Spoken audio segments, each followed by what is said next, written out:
always are, some NFL salary cap news. The salary cap is going to increase by about $16.5-ish million. We already got the questions in there, Lindsay, about what does that look like for the Lions? What are they going to do cap-wise? And look, I think, and you're going to hear this, Lindsay, where people are going to say, well, the cap goes up, so let's go out and let's go get it and everything like that. But remember, this is like a NFL stimulus package. Right. Everybody gets the same amount of money. So really, truth being told, Lindsay, this actually kind of hurts the Lions from the standpoint of there's more shoppers now than there might have been. Oh, absolutely. And I think people do get it misconstrued thinking, hey, we can shop more than anybody else. No, everybody is on the same playing ground, and those that have the upper hand have it even more now. Right. So, yeah, it does make a difference. No, absolutely. And again, too, just to give you the comps to what is going on, the Chicago Bears have the most cap space in the league this year at $98.5 million. Number 2 is the Atlanta Falcons with $56 million. So that gives you an idea of the Bears are going to be out there in those streets, Lindsay. Oh, yeah, definitely. They're going to – and they need to be. They need to, offensive line for sure, receivers for sure. They need a lot. And from the rumors I'm hearing, they're thinking about shopping their quarterback. Which is crazy to me. It's crazy. I don't get it. I like Justin Fields. I think Justin Fields can be, maybe an elite quarterback in this league. He's proven that, without any help, he can get you guys competitive. Well, he does one angle dynamic. He's a dynamic runner.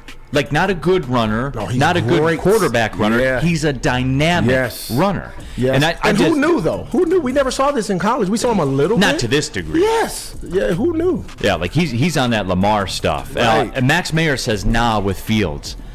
Where are you at on this, Spenny? I like Justin Fields. I think he could be a good player. I don't think they did him any justice by not putting any receivers around him. Like, his best receiver was Chase Claypool, and they got him halfway through the season. Chase Claypool. Obviously, Darnell Mooney would have been good, but he got injured early in the year. I think you can win a lot of games with Justin Fields. But when you're at the top of the draft like they are, it's always quarterback that comes into question, and it's up to them to identify if they think Bryce Young or C.J. Stroud is a better talent. That puts them in a better position than Justin Fields. But I think you got something good right now. Why would you throw it away? He's still so young, right? Still getting paid a league minimum. Like, I don't see it, but hey, it's up to them, their talent department, to identify who they think is the better option. And Zach Conley's on my wavelength with it. When you boil this all down, and this happens in every sport, all across the board. Zach Conley, I don't buy it at all. They're making their first pick more wanted. They're never going to trade him, and I think at the end of the day, that's what it is. Because that stuff never happens, right, Lindsay? You don't just put stuff out in the media to enhance value, right? Yeah, right. Do it all the time. Happens all the time. Yeah, absolutely. And the Lions, again, just as a frame of reference, the Bears at $98.5 million. They're number 1 overall in cap space. The Falcons are number 2 at $56 million and some change. Lions right now, as it sits, are 10th at 10th available cap space, about $15.8 million. They're about $2 million in front of the 49ers, who sit at 11th. And I'm surprised. I mean, I'm not surprised. Almost half the league is in the negative as far as cap space goes. And we see this, and we see teams go to work on it and things like that. Right. And the Green Bay Packers, you know my feelings on that. Just to give you the quick update on them, they are almost $18 million over the cap right now. They still have to figure out what they're going to do with Aaron Rodgers, who, if they trade, his bonus accelerates, so they go further into the cap, which means they're probably going to end up cutting Aaron Jones because they have to. Yeah. Destruction. I'm here. I'm here for it. But again, that impacts everybody, though. The addition to the cap space, it changes a lot.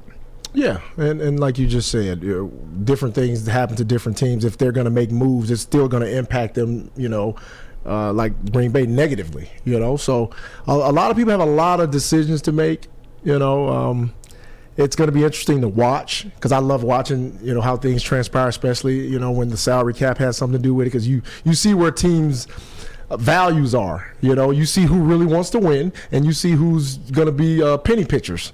So most teams that want to win, they don't really care. They do what they have to do to be competitive and to try to win a Super Bowl. Yeah, and that's what they'll do. And those teams, they'll take the scissors and they'll cut the cuts when they can. And the Lions certainly. And again, just to give you guys a frame of reference, with that $16 million that in cap space. Remember, that's with Michael Brocker still on the roster.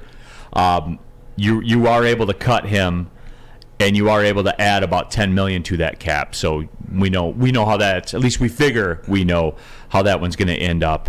And there are some other ways. The last time we did the show, what did we get it to? About $40 million, right? Yeah. And it was realistic. We weren't up here on some bullshit. You know what I'm saying? Like, we were realistically. Right. Realistically doing it, but it does drive the price up, and that's what I just want everybody to understand, that, man. With this stimulus, with this salary cap stimulus, everybody's a shopper, and the price goes up. When you were negotiating contracts, Lindsay, you wanted as many interested parties as possible. Absolutely, yeah, absolutely. Even if I had no interest in going, like, oh yeah, I'll see what Vancouver. Yeah, answer that call from Vancouver. Exactly. No, but and it is. It's one of those things. What will he do with the extra money? He'll maximize it. Mm-hmm.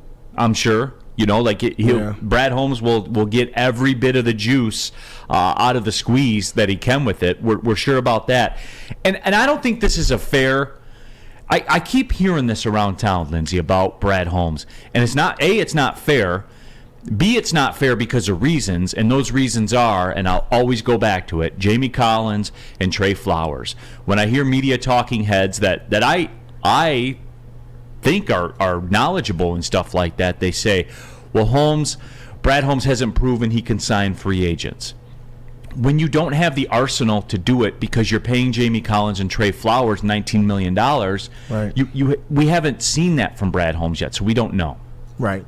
And people are always going to see what think the perception is because something didn't happen a certain way. But there's a reason behind why things didn't happen a certain way, like you just said. But as a GM, man, those are the things that you have to deal with. Those are the things that you have to maneuver around. And people are going to talk anyway. But when you start putting a good product out there and you're winning, then all that stuff gets brushed under the rug. Winning hides a multitude of sins. I always say that. Yeah, that is your line. WoodwardSports.com chat thread. John Suba, Neil, do you expect splash signings this year? I know it's about 2024 with the money in that, but the window is opening. And look, guys, you know what my stance is on it. Spenny, you got me interested, like the Trey Edmonds thing, like your guy. All right, I'm intrigued. I don't look at it as like splash signings. I'll pay for quality. Yeah. I've always said that. Right. Are you expecting that, Spenny? Because that doesn't seem like that's him. No, I'm not expecting a splash signing per se, but I'd love to see a Trey Edmonds here because, like I said, I think he's a good value of what he is now. He's young. If you give him another year or two, he's going to probably shoot up, and I think he can become a real deal Pro Bowler if he was given the reins to a defense. But it's like you said, they're not in the situation right now to where they can go out and sign that superstar, to where they can go out and do that. And I think when the situation presents itself, Brad Holmes will pull the trigger and will do something like that. But next year it's not in the cards just yet. I think they'll make a signing, they'll make a quality signing, but not this super splash signing that everybody's hoping for. Lindsay, have you noticed this? Being a player, being a coach, being a college coach, being around the game, because you kind of grew up with this throughout your career. I call it the fantasyization of the sports fan, where they kind of operate or they kind of think or they kind of develop their opinions based on what they do in their fantasy football league or their fantasy basketball league and stuff like that. Right. Where, because the quarterback thing, that's something where I've always talked about, where everyone thinks because you got Brock Purdy before he snapped his elbow in half, or you have Tom Brady or stuff like that, and because you do it in your fantasy draft with Matt Stafford, like Matt Stafford for a long time was always that guy where if you didn't get a quarterback, in the first couple rounds, you said, well, I'll just wait till the 6th round, I'll get Matt Stafford. And you could plug and play what his stats were going to be. Right. It's not like that, obviously, in the real game, but have you noticed that as the rise of fantasy sports has come up, people kind of adopt their thinking that that's how their franchise should be run? Well, think about it. That's how most people outside of sports for real live. So they think that's kind of reality, which, I always equate it to the 2K kids. You know, 2K kids. Yeah, because Spenny, listen up. because I remember when 2K first became famous, and my kids would always say, "Oh, he's a 95," and I'm like, "Who in the hell is a 95? What are you talking about?" And, you know, they would be talking about specific players. And I think it equates to the same way with the, you know, fantasy football guys. They think, you know, hey, we can just plug this guy in here and it'll be okay. No, it doesn't work like that in the real world. Do you have to tell your kids he's a 95? I busted him last Tuesday. You say that? Sometimes. So that means every time. I know, but Chuck Brewer says fantasy sports has made so many, quote, GM experts that are clueless. Right. So, yeah, Alicia, first 3 rounds fantasy football draft. Mahomes, Kelsey, Henry. I draft him early, LOL. So does Sam Flannel. How'd that work out for you, by the way? Where'd we end up? I was, I believe, 4th or something like that. Not terrible, but Patrick Mahomes is going to win MVP. So I stand by picking him as high as I did. I don't even care about everyone else. I feel vindicated. He won the MVP. That was kind of the thing with Patrick Mahomes. It's like the only way that it could possibly work out with you drafting him in the first round was if he has an MVP season. Would you look at that? He just did, and now he's got a chance to win a Super Bowl and a Super Bowl MVP. I love it. Brandon Spica says, develop your own superstars. And I really do think that as we've seen Brad Holmes operate in the draft, as far as the free agency stuff goes, he's deployed the draft as a weapon of replenishing a roster, certainly that needed to be replenished. He's done that. There's been an injection of talent on that roster. Yeah. Because really when you think about it, Lindsay, how often do these huge free agency signings in the NFL work out? How often? Not a lot. Not a lot. I think when was the last time one really worked out well was the defensive end for who that won a Super Bowl and then he went back to the Bills. Von Miller. Von Miller, yeah. That's probably the only one I could really think about. Yeah, with Denver. Yeah, that's right. He signed some mega money with Denver and came out there and they did win. Yeah, that right. is true. Right. But it is rare. It's rare. Man. It's very rare. And the problem with it is the risk.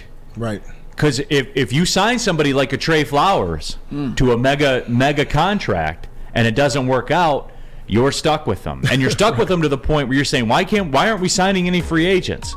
Well, Trey Flowers was your free agent last year because you gave him $12 million to not play.